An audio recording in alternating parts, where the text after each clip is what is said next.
You see there, those of you who are watching the video, one of our red telephones, this one is hanging on the wall there back there behind me. I think every entertainment company should have one of those. That's an emergency phone for when stuff hits the fan, and it might actually be doing that in a few places. Hello, everybody. Jason Hutt here. I am the editor-in-chief here at Sci-Fi for Me, and we are live-ish from the bunker. This is a pre-recorded edition. Well, the reason for that is because I am in two places at once. I had a stagehand call, so I'm pre-recording this. And for those of you who are listening to this as a podcast, it's pre-recorded anyway, so it's not going to be any different for you.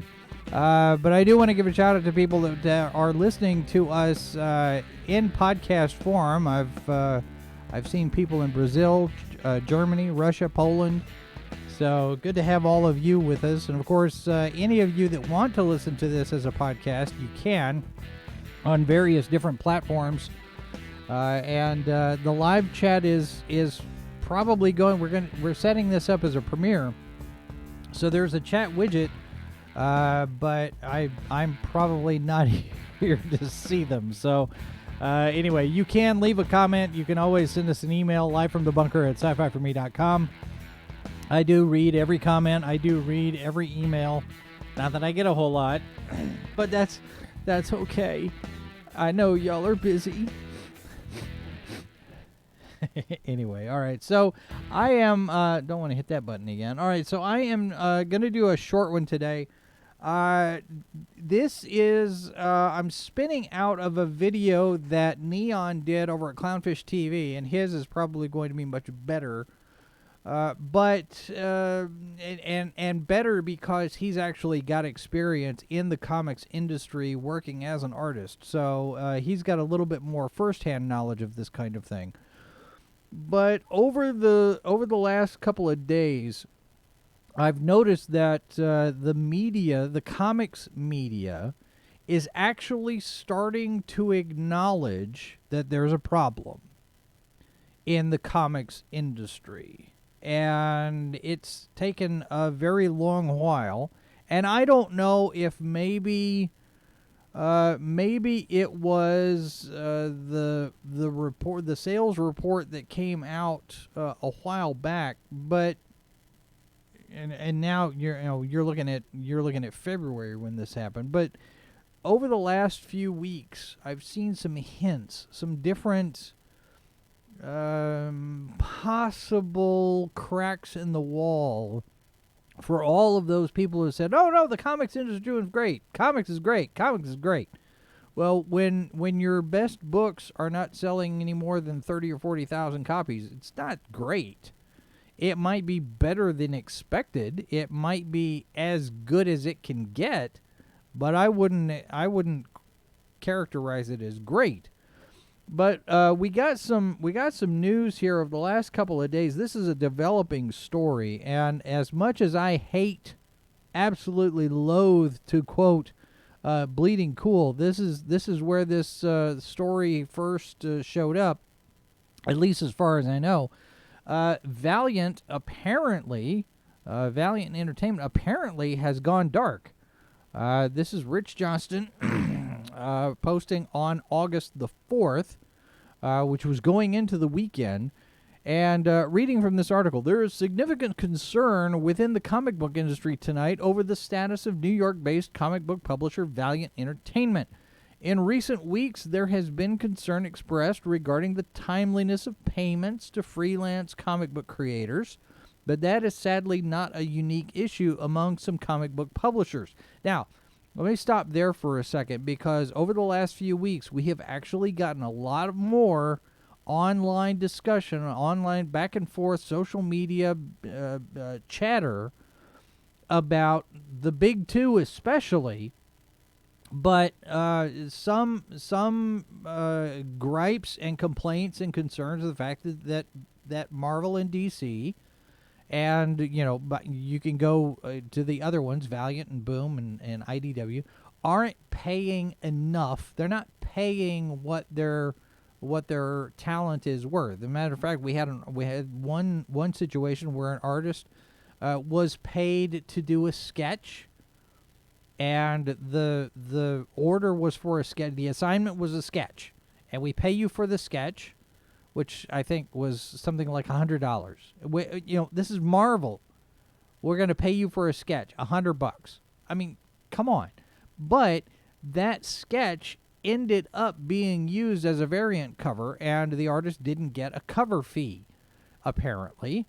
And so whether it was a miscommunication or whatever, it was, if Marvel commissions a sketch, and if they decide they're going to use it as a cover, then they need to get in touch with the artist and say, hey, we're going to use this as a cover. Here's some more extra money. And apparently they didn't do that in this particular case. But now we have the same sort of thing being reported here with regard to Valiant. Now, Valiant, for those of you who don't know, this one was started, and it's in the article. Valiant started back in the 90s. Jim Shooter, who had been run out of Marvel, who basically had built Marvel into the success juggernaut that it was, and because he came in and he said, this is a business, right? We're supposed to be making money, right? And put some standards in place and some practices and some rules and some procedures in order to treat Marvel Comics like a business instead of an artist collective commune where everybody's sitting around smoking dope and drinking and whatever. I'm not saying that Marvel was like that, but it was loosey-goosey at the time. There was less sense of responsibility among people. And Jim Shooter comes in and he says, all right, it's time to knuckle down and treat this thing like work. And he made Marvel a big success. So he goes off and he founds Valiant Entertainment. Valiant, we've got the recent Bloodshot movie with Vin Diesel. That's a Valiant property, and there's a number of others that were supposed to be in development. And I don't know what the fate of those is going to be. But continuing here from the thing. Tonight, however, Bleeding Cool has been hearing of major editorial layoffs and resignations in the face of those layoffs across the country. Now, this is August 4th, and I think this was this would have been Thursday night. So this is the same day as David Zaslav's call for Warner Brothers Discovery, the second quarter earnings call for Warner Brothers. This is where we found out that David Zaslav feels an obligation to protect the DC brand. And of course, we've got the cancellation of Batgirl and possibly Supergirl, and we've got, earlier in the year we had the cancellation of Batwoman. The Flash is coming up on its final year with season 9 next year. It's going to be a mid-season 13, shorter episode run. So it feels like things they are a-changing. And this one happens to cover Valiant. And on the same day that we're getting all of this stuff where DC is about to undergo a massive change in terms of the film and television department, at least, DC Studios apparently going to get started, and Alan Horn coming in and a 10-year plan and the reset that David Zaslav talked about. Now we get this thing about Valiant. Continuing from the article, Valiant Entertainment publisher Fred Pierce's Facebook status reads, worked at Valiant. He worked at Valiant as director and vice president of manufacturing and operations from 1990 to 94, was chief operating officer and president at Wizard Entertainment from 94 to 2008, and Valiant publisher from 2011 to the present. Now, Wizard Entertainment is gone, too. Valiant Entertainment senior editor Lisa Hawkins, who joined Valiant in 2018 after working at both Marvel and DC, was promoted in 2020, has updated her Facebook status to read former senior editor at Valiant. Valiant Sales Communication Coordinator Cody White, who only joined in April this year, has updated his status to read Former Sales Communication Coordinator. These are the only current employees we can find who have updated their public employment status. As it stands, now this is interesting here. As it stands, no one has responded to inquiries publicly, and while we haven't been able to speak to everyone, Bleeding Cool has, as of yet, been unable to identify anyone at Valiant who has not been laid off or not resigned. So, the grammar being what it is, basically he's saying, we can't find anybody that's still working at Valiant. They have either quit or have been let go. And it's interesting because I thought comics were doing fine. I thought comics were doing great. Isn't that what we've been getting told for the last 4 or 5 some odd years? Isn't that what John Jackson Miller has been telling us, even through all of the reports over at Comic-Con that now include manga sales?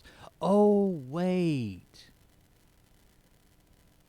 And that goes back to this report here in ICV2 from February, where it talks about the revenue market share of manga in the United States is 70%. So 30% of American comic sales are comic books. Your traditional publishing comic books and graphic novels. So Batman, Superman, X-Men, Bloodshot, Punisher, Spider-Man. 30%. That's not doing fine to me when you're dominated by an art form that's been imported from Japan and they're doing gangbusters. 70% of the revenue market share. That means that 70% of the money being made belongs to manga.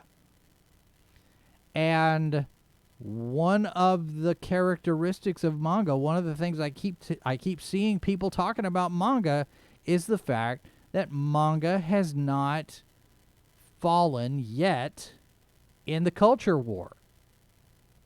Manga is not woke. Manga is based. Manga just tells good stories. However you want to characterize it, manga has not fallen to this need for ideological purity, and we're going to tell you what you need to think and how you need to feel about certain things rather than try to entertain you. Manga still has...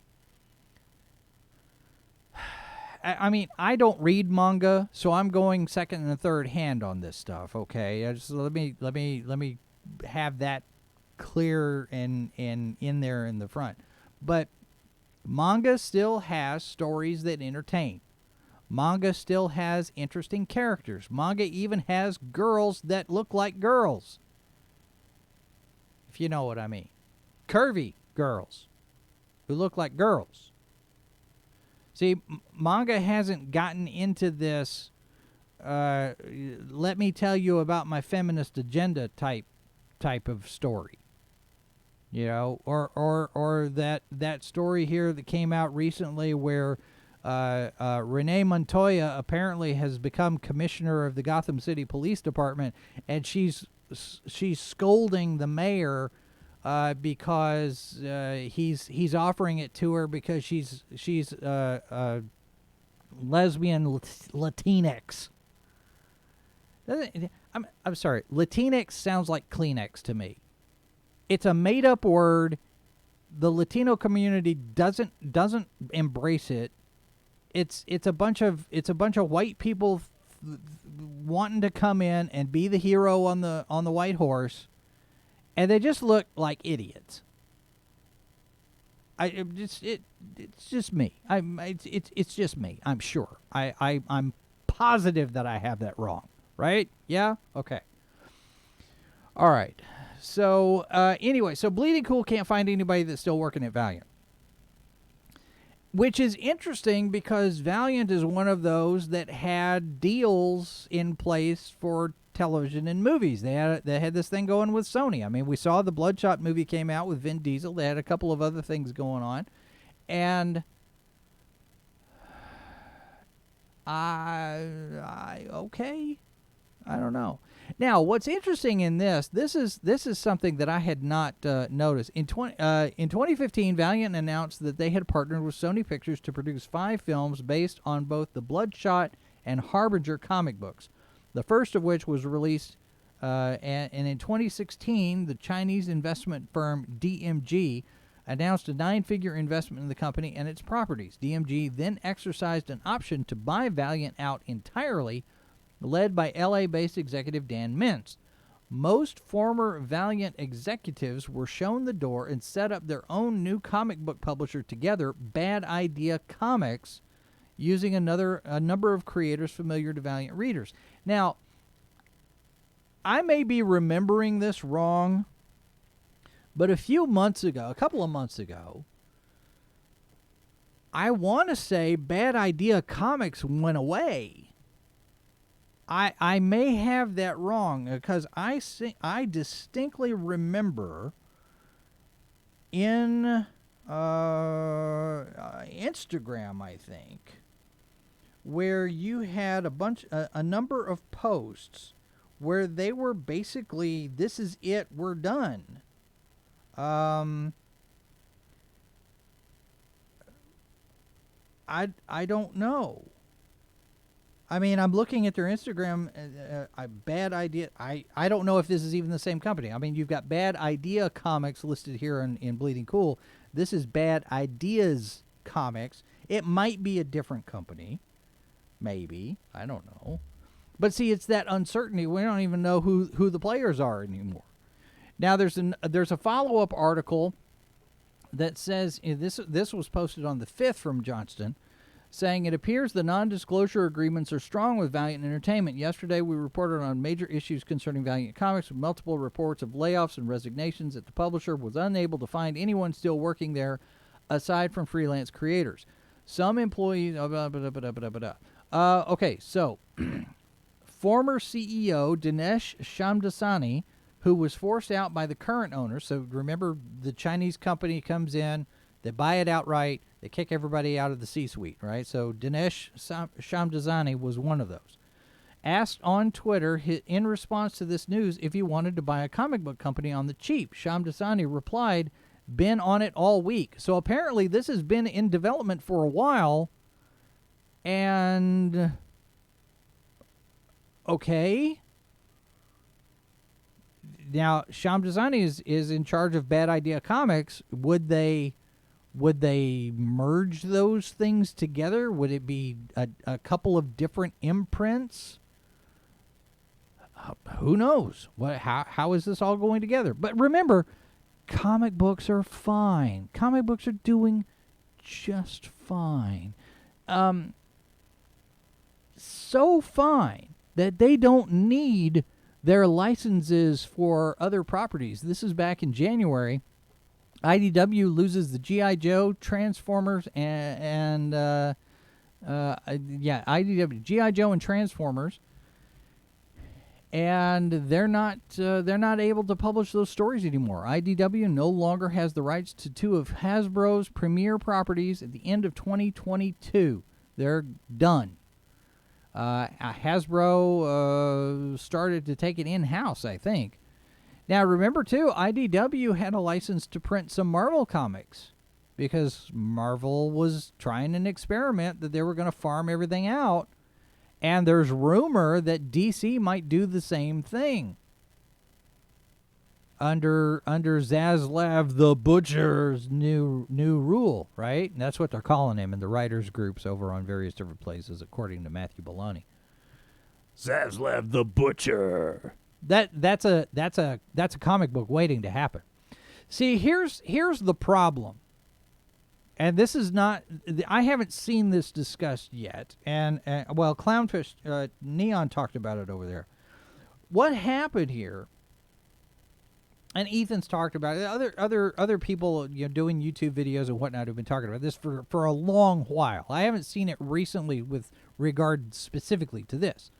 But the problem is that you've got all of these young bucks full of juice. They're saying, hey, we're gonna take over the comics industry. We're gonna do our thing. We're gonna tell our stories, and we're gonna make our pitches to Netflix. See, and comics became less about writing comic books and telling stories, and it became more about making the pitch for the TV show, making the pitch for the Netflix adaptation. Or so. We saw that with Vagrant Queen. It got picked up by Sci-Fi, and it died on the vine. I mean, not even 5 episodes. It was a disaster.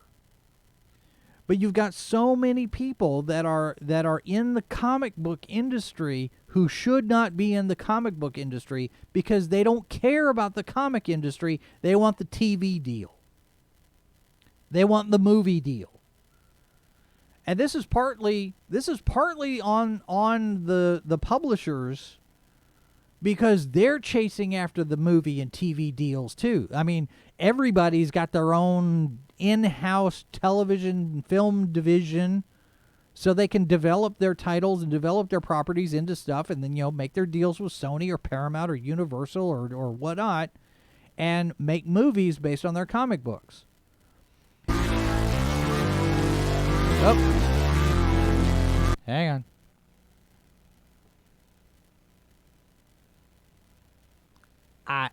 I had something pulled that auto load stuff. Ugh. Anyway, so you've got all of these companies that are making these comic books to make movies, to make TV shows, and say, hey, we want to be the next Marvel Cinematic Universe. We want to be the next $1 billion film. And that's not why you get into comics. It's not why Chris Claremont got into comics. It's not why Jim Shooter got into comics. It's not why Michael Golden got into comics. It's not why Walt Simonson was in comics. Art T-Bear, Ethan Van Sciver, Jeff Johns. I mean, any of those guys. Jimmy Palmiotti. I mean, yeah, Palmiotti's got some stuff going with things like Painkiller Jane and whatnot.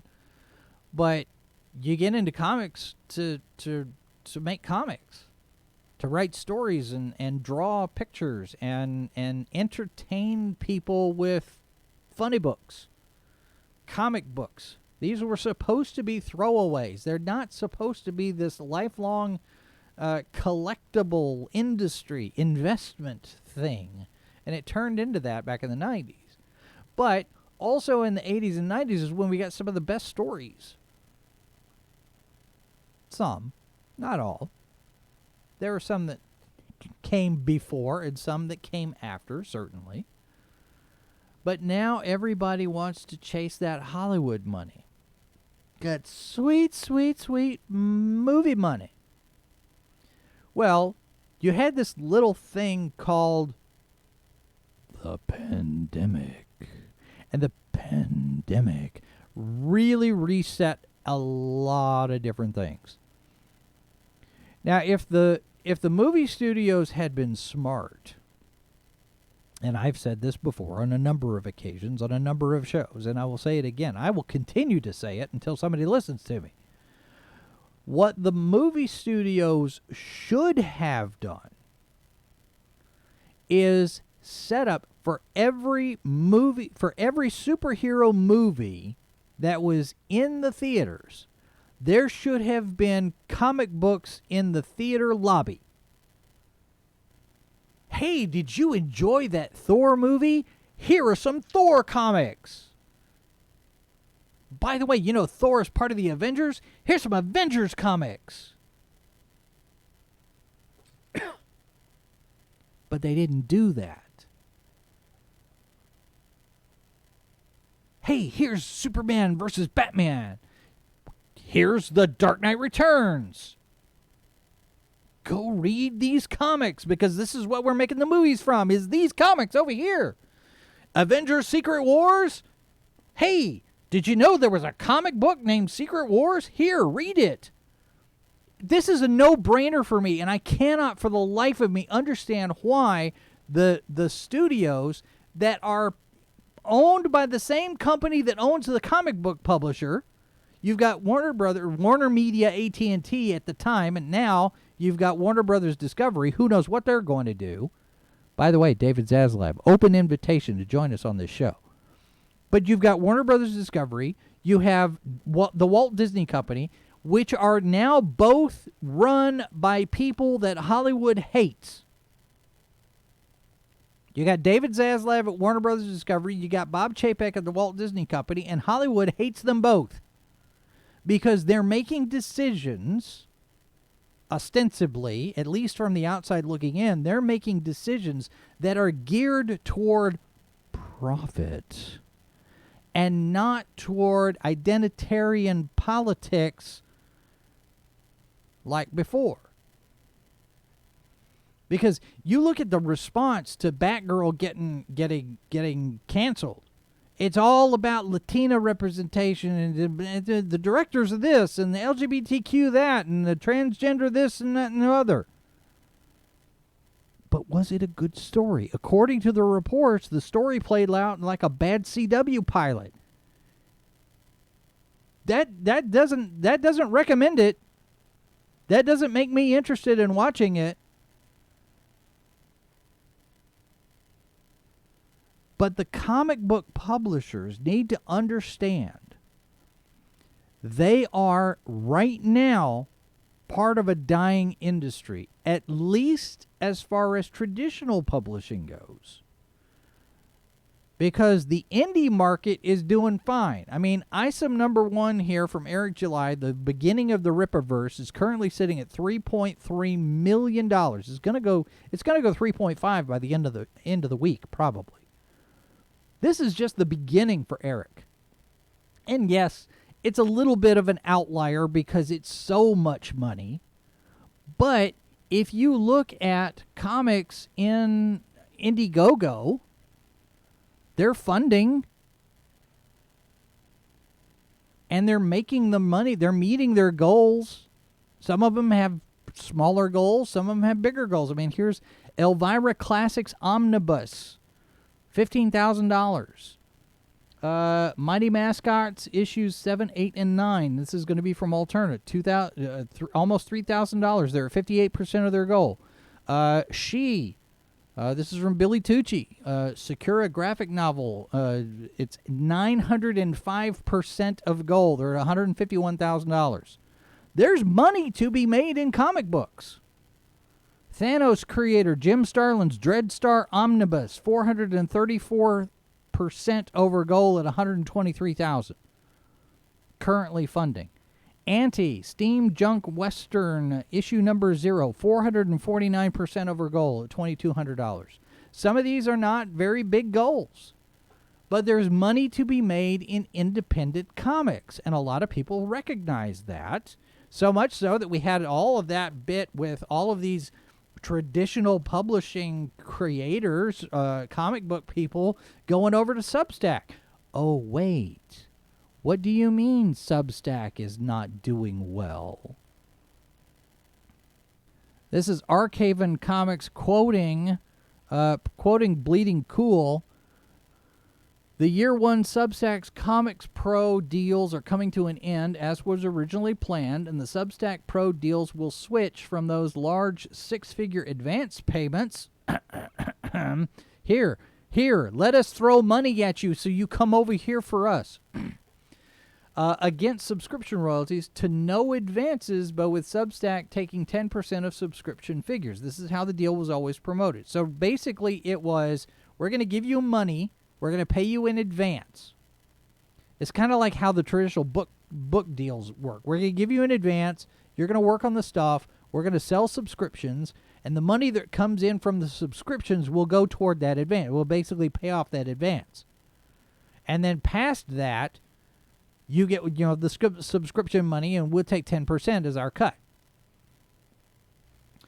From the article. However, there's that dreaded word. However, while Year 2 creators aside from Kelly Sue DeConnick and Matt Fraction, are soon to be named, I have been led to expect fewer numbers than before. Oh? Really? And both the amount of deals and size of deals has been significantly reduced. Oh? Really? You mean there's not as much money that's going to be paid out this time? I wonder why that is. Substack, just like Netflix, Amazon, and other streaming services, is going through a numbers crunch in an increasingly divided competitive market that hasn't had a shakeout yet. Well, guess what, folks? I guess the shakeout's coming now.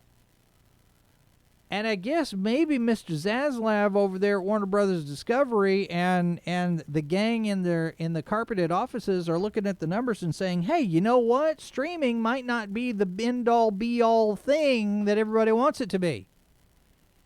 Because you remember, Jason Kilar got raked over the coals when they announced that Warner Brothers was going to do all that day and date stuff. We're going to put it in the theaters and we're going to go streaming because streaming's the thing. Turns out, maybe not. And there were a lot of us way back when that were sitting there saying, you know, streaming's going to go the way of cable, right? You know, streaming's going to be like cable because it's going to end up with bundles and you got to pay for stuff that you're never going to watch, and then it's going to fall off and something else is going to come in to replace it, just like streaming did with cable.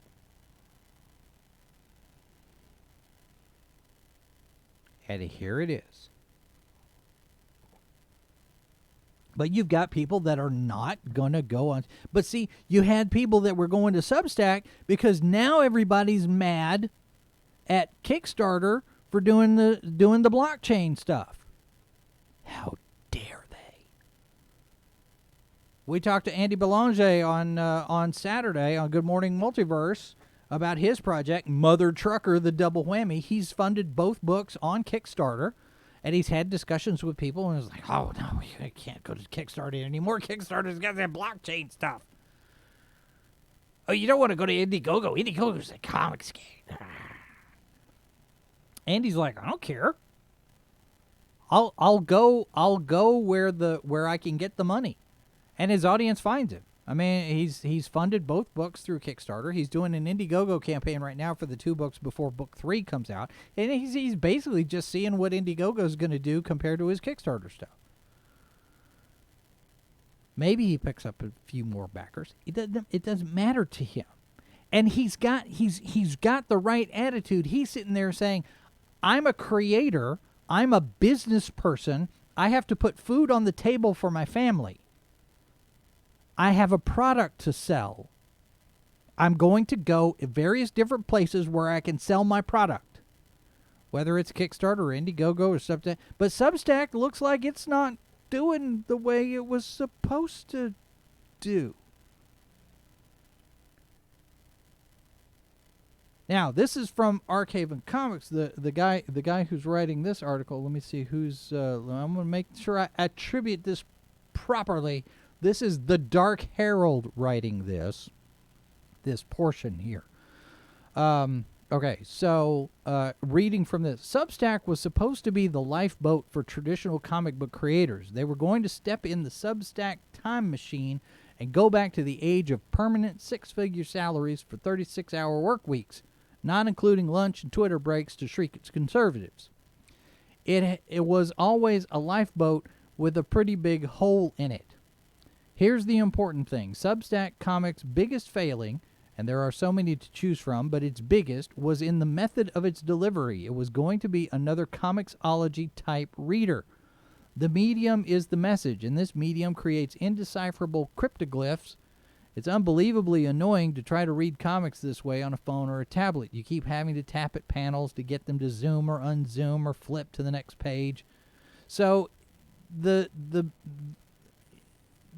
process of reading a comic book on Substack apparently looks like it's not user-friendly.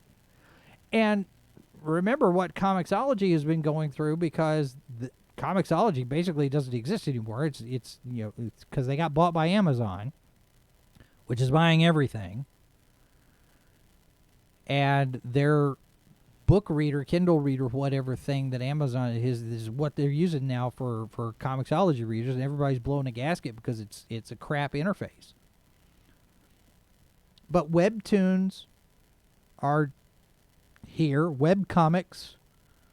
If you go over to see webtoons, there's this new one. There's a new one out there called Zoop. I haven't looked at that one, but you've got various different places where you can read comics online, and they're oriented differently.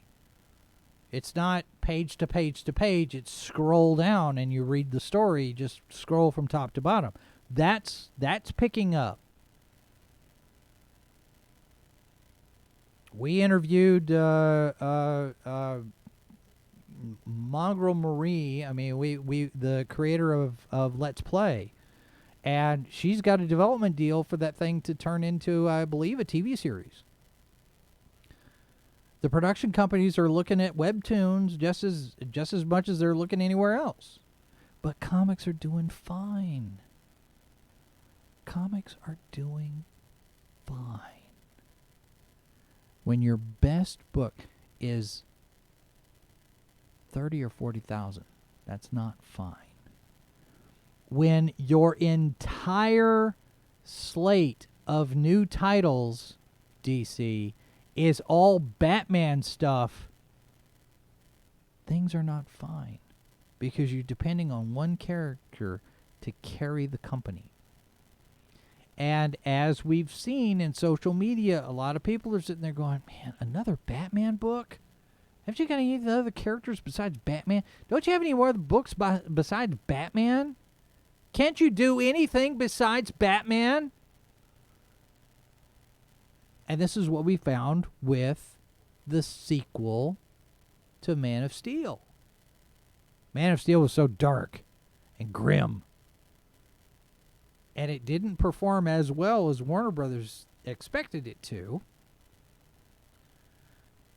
So we've got to come up with an idea. We need an idea. Hey, I got it. Now with more Batman. So then you end up with Batman v Superman, which lifts the whole conflict between Batman and Superman from The Dark Knight Returns, which takes place some 30 or 40 years into their friendship. They didn't earn that in the movies. It's part of the problem. You got the people that are making the movies don't understand the comic book properties. Same kind of problem you get with Star Trek or Star Wars. The people who are making this stuff don't understand it. They don't understand the fundamentals of it. They don't understand the basics of it. They haven't parsed the DNA of what makes it work, what makes it popular with readers, what makes it resonate with the audience.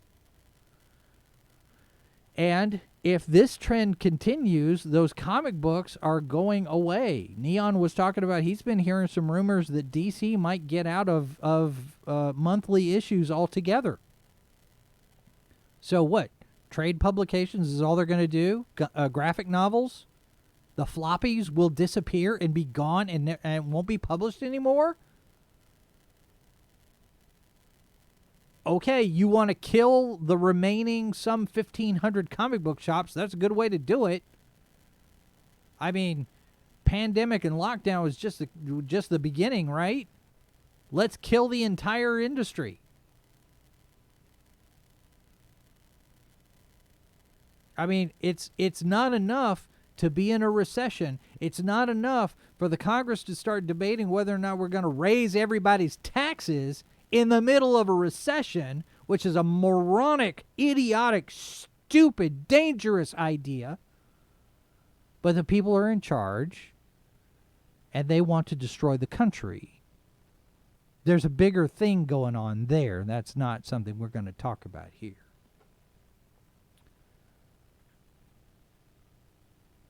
But you have an industry that is on life support, and they don't know what to do with it. And it's not all Heather Antos' fault either. I mean, Heather Antos has bounced from one comic book publisher to another and destruction in her wake. I mean, Marvel, She's at IDW right now, but she was at Valiant before that. Why do you keep hiring Heather Antos? Quit hiring Heather Antos. Hire Jim Shooter. Somebody bring Jim Shooter back. Warner Brothers, hey, David Zaslav, I got a suggestion for you. Besides bringing in Alan Horn, call Jeanette Kahn. I think she's still alive. Call Paul Levitz. Call the people that actually made DC Comics what it became. I mean, Chris Claremont is out at C2E2 comparing modern day era Marvel to 60s and 70s DC Comics, and everybody that's heard that and everybody that knows anything about comics history in general says that's not a compliment. And you've got Claremont sitting there saying, I'm working for people who weren't even born when I was fired the second time. You have children in charge of this stuff who have absolutely no understanding and no appreciation at all whatsoever of the history of the industry they're in. And they're not even in it for the comics. They're in it as a stepping stone to go to Hollywood. Your editorial staff has their priorities on backwards. You need a staff that understands comics, comic books, graphic novels, visual, illustrated, sequential stories that entertain rather than preach. And I agree with Perch. You want to get some really good books, you put some money into it. And I'm with him. That doesn't mean pay the talent now what they're worth. I mean, you probably are, considering some of the stories that have been coming out. But put some money into it so you can attract better talent. But they're not going to do it. They're not. They're just not.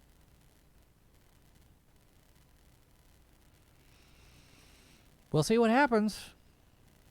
I don't know. It's just going to be one of those things. It's just going to sit there, and it's going to get worse before it gets better, folks. It just is. It's just going to get worse before it gets better. I have no idea what the bottom looks like. It is a race to the bottom, feels like. But yeah. It's going to get worse before it gets better. But not here. Here it's getting, well, not getting better, but we're at least maintaining, I guess. I don't know. Just a reminder that we do have a TV.2 channel set up, so go subscribe over there. We're sitting at 13 subscribers. Y'all love us. You really do like us. 13 subscribers. Let's get over the TV.2. This channel could go away. This could disappear in a month. I don't know. This is a test to see what happens with it. I don't know what I'm going to do with this thing. This is the fallback standby kind of thing. But yeah, there's that. And then of course we've got all of the different social media channels where you can connect with us. Do connect with us on Odyssey as well, because we need to get our numbers up over on Odyssey. Eventually, one of these days, maybe we won't even be on YouTube because they might kick us off. Who knows? And a programming note, we are going to have a Ranker Pit discussion this week, but it will be Thursday, not Tuesday. The reason for that is on Wednesday, we've got the Walt Disney Company financial report call. So we're going to see what information we can glean from that, and we'll be talking about that on Thursday night, special time for Ranker Pit. Still at 8 p.m. Eastern, 7 Central, but it'll be on Thursday, not Tuesday. So make sure that you make a note there. And also, coming up on Wednesday, now I don't know, for those of you who saw our report on Saturday morning on Good Morning Multiverse, up in Indiana, there is a guy. His name is Mark Rakup. He owns Fiberglass Freaks. They are the only officially licensed company that builds Batmobiles. Batman 66 Batmobiles, to be precise. And he's got 9 of them that he's working on right now. And his company in Indiana was raided by sheriff's deputies from San Mateo, California. And we reported on that on Saturday. We told the story. He's going to be our guest on Wednesday. We're going to talk about exactly what's going on. He's got some rich real estate developer client who missed a payment, so his car got stuck to the back of the line, and he didn't take too well to that. And so he called his buddy, the sheriff. Gets interesting from there. So that'll be our discussion on Wednesday, 1 p.m. Eastern. It will be live. Not like this one. Not like this episode has been. All right, that's going to do it for us today, folks. Thanks very much for being here. Remember, well, always ask yourself, is it live or is it Memorex?